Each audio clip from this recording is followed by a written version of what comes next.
Cities and towns already deliver many of the services closest to their citizens. As events such as flooding and fire become more common during climate change, they'll be on the front lines of that too. How are municipalities in Ontario getting ready?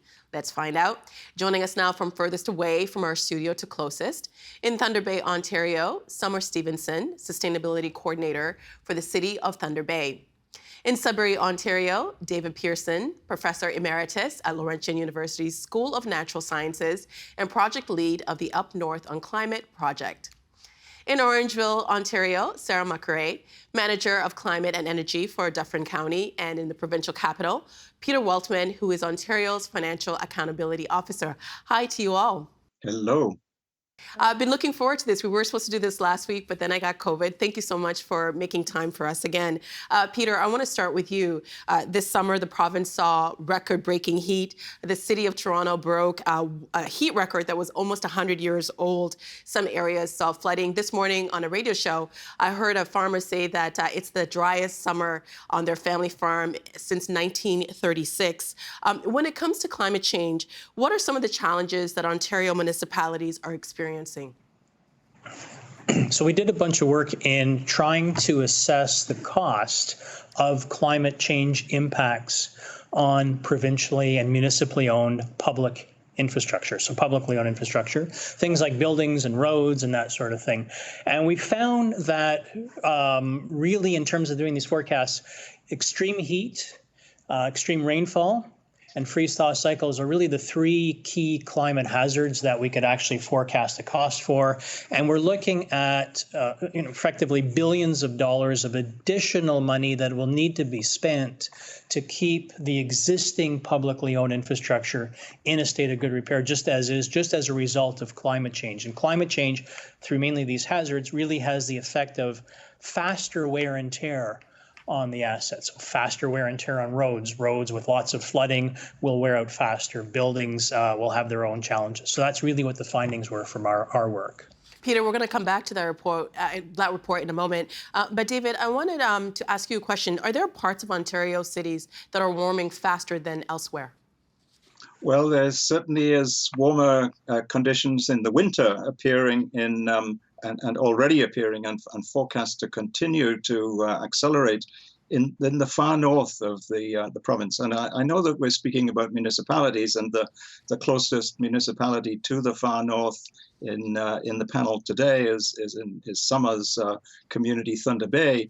But if you look up further north and remember that half of Ontario is not municipalities, it's First Nations, and I don't think we should forget them even in this discussion.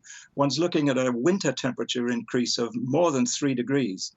And what that means is that winter will be shorter, starting later and finishing earlier, and also that there will be warm spells within the winter that might cause rain to fall on frozen ground, for example. And that has a very important effect on the winter roads, the transportation in the north, and also has implications for flooding of those communities. And because the ground is frozen, the rain that comes in the middle of winter flows into the crawl spaces of homes. So I do think that it's important that we remember that there are other important communities in Ontario other than those that are in municipalities. But I'm sure that Summer will be familiar with the winter road issue and the flooding issue in the north. Well, Summer, let me bring you in since David mentioned Thunder Bay. How much emissions does Thunder Bay produce when compared to the rest of the province?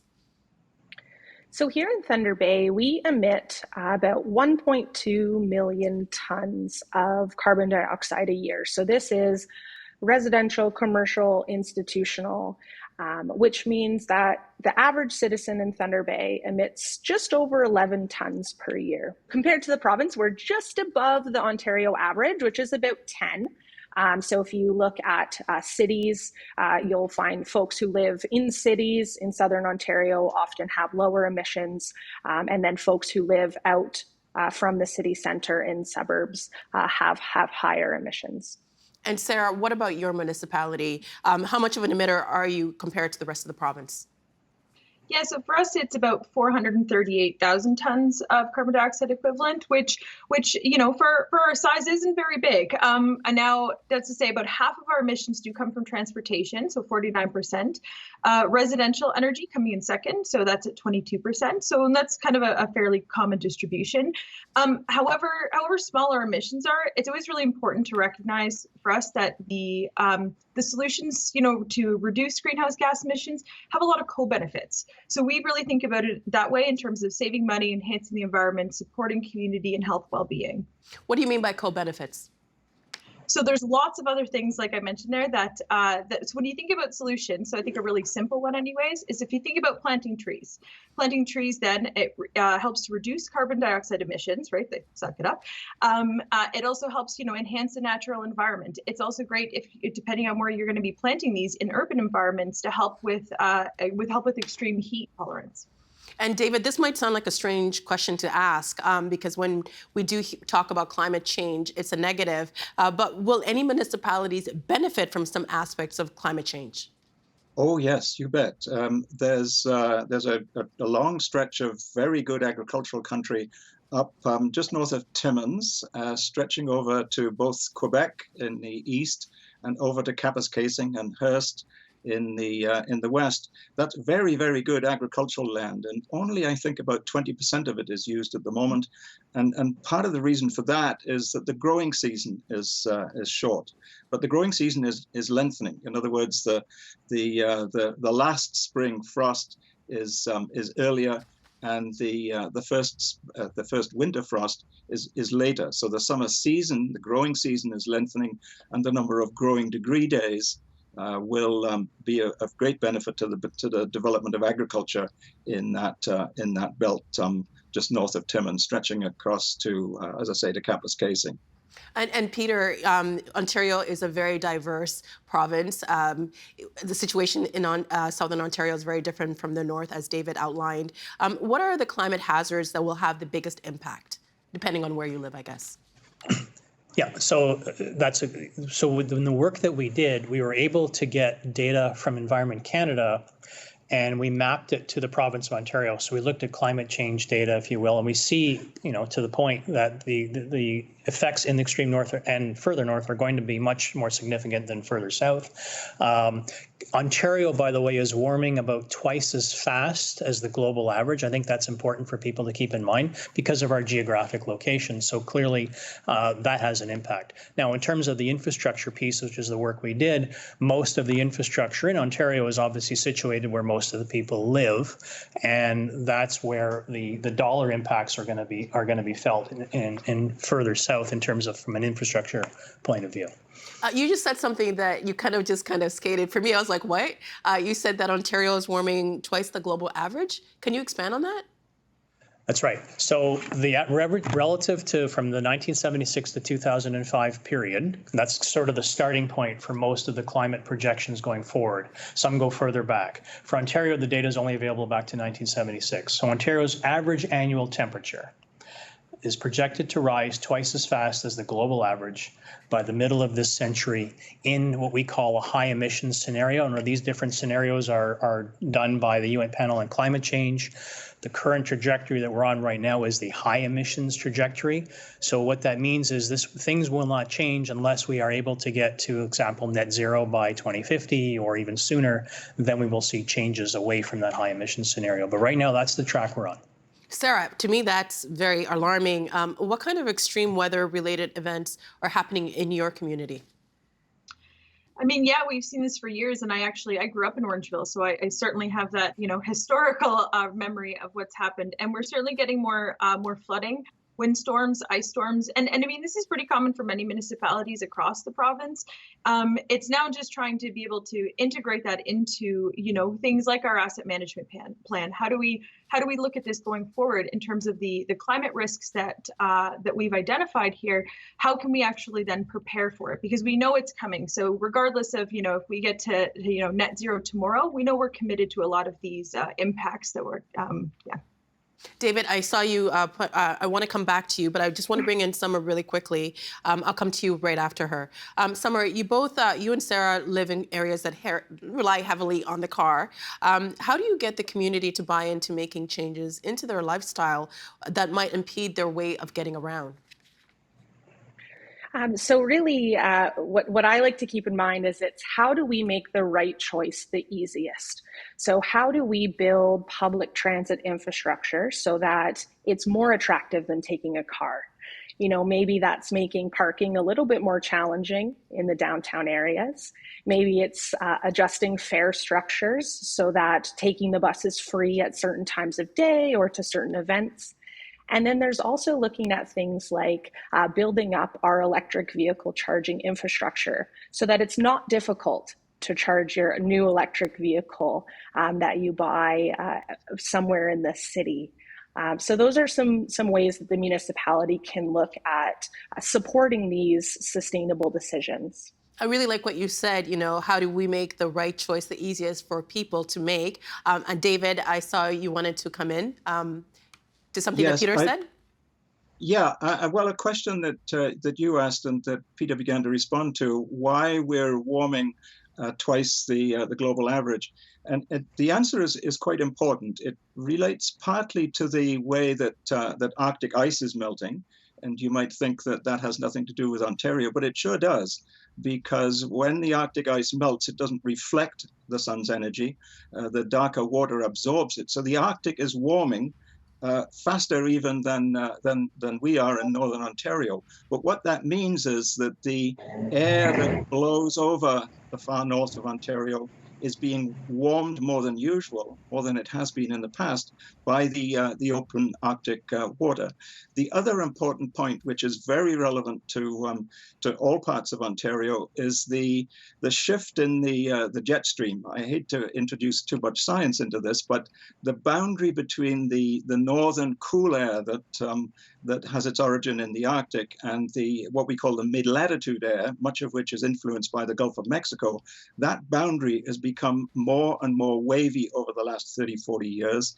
And that means that pulses of very warm air arrive in Ontario, both in the winter and in the summer. And when you look at heat stress, there was a report out from the United States, the 6th annual climate hazard report on heat stress that was released just this week, which says that by the end of this century, over 100 million people in the US will experience summer temperatures of over 50 degrees, not 40, 50 degrees. And when you think how close, and when you look at the map of that extreme heat belt, it gets very, very close to southern Ontario. And that waviness of the boundary between the cool and the warm air, the Gulf of Mexico and the Arctic air becoming more wavy means that the heat stress issue in Ontario will become greater. We will experience extreme events more frequently and with more disastrous conclusions, consequences, especially for the lives of people subjected to that kind of heat. We have to be looking not just at a calm, sort of slow uphill projection of climate change. We need to be looking at feedback processes that accelerate climate change. The melting of permafrost in the north because of the warm winters will release carbon dioxide, greenhouse gases into the atmosphere, which will trigger a greater climate change in other parts of the planet. We're coming into a step-by-step development of climate change in the future, which cities need to be aware of. The cities need to be aware of. Well, thank you so much, David. And you said you didn't want to bring in the science, but we appreciate that because we need to know that. And when you mentioned cities, Peter, I wanted to come to you. Your office, the Financial Accountability Office of Ontario, has been working on a report assessing the financial impacts of extreme rainfall, extreme heat, and freeze-thaw cycles on Ontario's provincial municipal infrastructure and how those costs could impact the province's long-term budget. I want to bring up a graph. Peter, can you walk us through what we're looking at here? Sure. So we've done a bunch of different of work on this area. The first report we released was the impact on buildings. So we have one in the pipeline. We're looking at transportation infrastructure and then water infrastructure. Those will be released shortly. What this chart shows, if we look at the $116 mark there, that's $116 billion. And the blue line, yeah. The blue line, and that is the assumption, that is what our calculation shows will be the total additional cost to maintain existing public buildings between now and the year 2100 in light of impacts of climate change. So we did the work to bring everything up to a certain state of good repair. So you get everything up to a functioning order today, and then you layer on the impacts of climate change on the current trajectory, which is that high emissions scenario that I mentioned. Our estimate is of roughly $116 billion by the end of the century. If we're able to get to a medium-term emission scenario, i.e. if we get to net zero by 2050, the world is, not just Canada, then that number drops to about $66 billion additional cost. That's what that chart shows. I mean, those are big numbers. There's a lot of building happening in this province.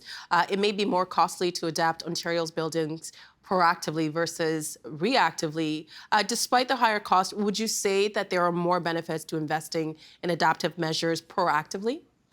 Well, the big benefit, and I would say yes, the big benefit is that if you adapt proactively, then you are left with a suite of infrastructure that is resilient or mostly resilient to climate change, and then you mitigate these one-off disasters. So that's where the real problems are, is if things go astray, if you have infrastructure failure. And we've seen that, for example, when railways and roads were washed out in BC last summer, the economic impacts there are massive. And having to have a part of the country cut off from supply chains for a week is a huge economic hit. That none of those numbers and none of that hit is factored into those numbers that we showed in the previous chart. So if you have infrastructure that is rapidly becoming resilient, you're adapting it rapidly, you have a better chance of mitigating those really extreme impacts of climate change. I want to come to you, Sarah and Summer. I'll ask you the same question because when you do hear about those costs and the possibility of these things happening, what infrastructure is at risk in your community? Summer, I'll start with you. So we can talk about our physical infrastructure, our roads, bridges, culverts, our municipal buildings. All of these different elements are at risk of extreme flooding, extreme fire scenario. But one thing that often doesn't get talked about is our social infrastructure. So the pressure that climate change puts on our fire service, on our emergency services, and our hospital. Here in Thunder Bay, we've often taken in communities in the far north that are experiencing the impacts of extreme weather, and by taking in this additional influx of people, that adds to these pressures. So that means there's more people going to the hospital, more people that require police, fire, EMS, and then more folks who are coming into the city and experiencing, the difficulties that come with being displaced from your home and going to a new place that you're not very familiar with. And Sarah? She kind of took the words out of my mouth. For us, in terms of infrastructure, everything is at risk in some shape or form with the physical infrastructure. And, we're just starting to take a look at that now and saying well, what are our risks? What are these impacts going to be? And what are we going to do about it? And then certainly when it comes to the social side of things, it's something that's really important, particularly in the solution side of it. When we're thinking about these communities and when things happen, it's often your neighbors. It's often these people around you that are really the ones going to be supporting you through these. The municipalities can do so much, of course, but at the same time, it's also really about building that sense of community to weather the storms, because we're going to be getting more of those. And David, when we think of climate change, it's often the federal government that is tasked with the responsibility of combating it. We also hear the municipalities are creatures of the province. What then can mayors and city councillors do to impact change and to build resilience in municipalities? they can do an enormous amount. And just cast your mind back a week to the announcement that Premier Ford made at the meeting in Ottawa about needing to build 1.5 million more homes in the next 10 years in Ontario. And incidentally, just as in parentheses here, some of those homes will be for people who are displaced by climate from the United States, who want to move north to a cooler climate. But what mayors can do, because they municipalities have control over building standards and layout of subdivisions, they can be insisting that the planning and the construction of those buildings is in line with what the climate impacts will be in 30 years and 50 years' time. Because the people who will be living in those homes for longest are not those who are in homes today and will buy another one or move somewhere else. They are the children of today. And I'd like to build on that point by saying a part of the infrastructure that we don't talk about often enough, although some are hinted at it with social infrastructure, is the human infrastructure. The human infrastructure of municipalities, the human infrastructure of the province is severely influenced by the kind of impacts that we're talking about.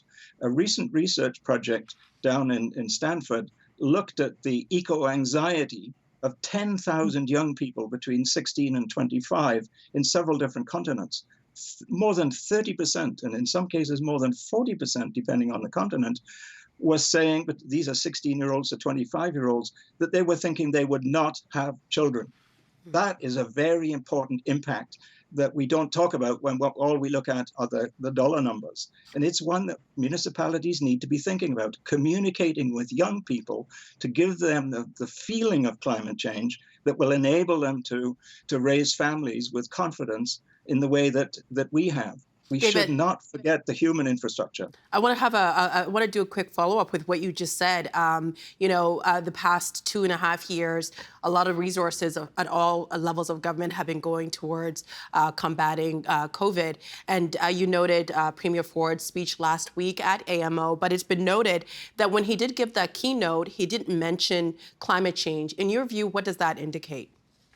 Well, in a speech from the throne, climate change was not mentioned. And environment was not even mentioned, if I remember the speech, reading the speech from the throne correctly. What it does is it tells us the captain of the team, because adaptation is teamwork. It's teamwork between provincial government, federal government, and municipalities and communities. That teamwork needs captains. And the captain in Ontario is the premier of the province. And that's where we should be getting leadership from that integrates the consequences of climate change to the building. In this case, we're talking of homes. The building of those homes, and that is not happening. We're not seeing the leadership on adaptation that we should be seeing in Ontario. Sarah, I saw you raise your hand. No, I didn't raise my hand, but I completely agree with a lot of what David said. Particularly, we're looking at green development standards. There's so many different municipalities that are already started looking into that. There's some great leadership that has been happening at the municipal level, because all of these houses, people do need to live somewhere. Of course they do. But we need to look at these buildings and these communities in a way that is going to be future-proof, as much as that we can say that. And so, these are, again, you're right that these are going to be, the children and young people. So they have to be not only affordable houses, but they have to be something. These are investments that people are making, and they have to be robust enough for the future. And this is really where, from a municipal standpoint, is working closely with our interdepartmentally. So it's working with our planning staff and our engineers and our finance and asset management. And this certainly is kind of an all hands on deck type of thing. I reminded a little bit of a book that I read, A Good War. I think that was Seth Klein. And, it's really about kind of that World War II mentality where it's all hands on deck, or it should be. And so, whether it's the captain of the province or, the leaders and the mayors of all the municipalities, it's certainly something that we all need to be, on deck for. Peter, time is of the essence. There's an immediacy to act right now. What are some of the examples of what some might say is low-hanging fruit cities can start working on now to implement change? So the low-hanging fruit is mostly there are a lot of buildings in this. Again, our focus was on the buildings piece, but as buildings come up, there's a lot of new technologies that are out there that can be incorporated. Our report shows that it might be more expensive now to tear things down and rebuild them, but down the road it's cheaper because you can design something that is resilient to climate change down the road. You can incorporate new design standards. The beauty of having some sort of cost estimate like we've done is it gives you a baseline to make some decisions around cost benefits. So can you afford these new technologies going forward? They might seem expensive today, but they may turn out to be much cheaper down the road than staying with the standard old technologies. So there are certainly buildings. There are some good examples about residential apartment buildings, for example, where they are using some kind of insulated wrap around the building, literally putting a blanket around the building, which reduces carbon emissions in some cases by like 94%. Those are some of the numbers that I heard. So these are very, they're not simple, but they sound simple, and they are readily available today, and they can make a big impact. Summer, you mentioned social infrastructure, and David mentioned that we can't forget that it's human beings who are going to be at the center of this. How do you ensure vulnerable populations are included in your climate action plans?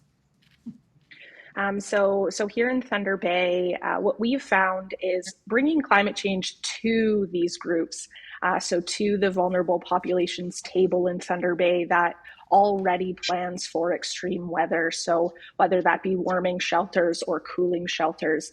So instead of asking these groups that are overextended to join us at a climate planning table, we go to them. We have a climate adaptation coordinator here in the city of Thunder Bay who sits on these tables and is able to provide that perspective and help integrate climate change considerations into what's already happening across the city. That is all the time we have tonight, but I hope somewhere along the future we can continue this conversation. Thank you again for all of your insights, and to everybody who attended AMO in person, I hope you had a great time. Thank you so much, everybody. Thank you. Thank you. Thank you. The Agenda in the Summer with Nam Kiwanuka is made possible through generous philanthropic contributions from viewers like you. Thank you for supporting TVO's journalism.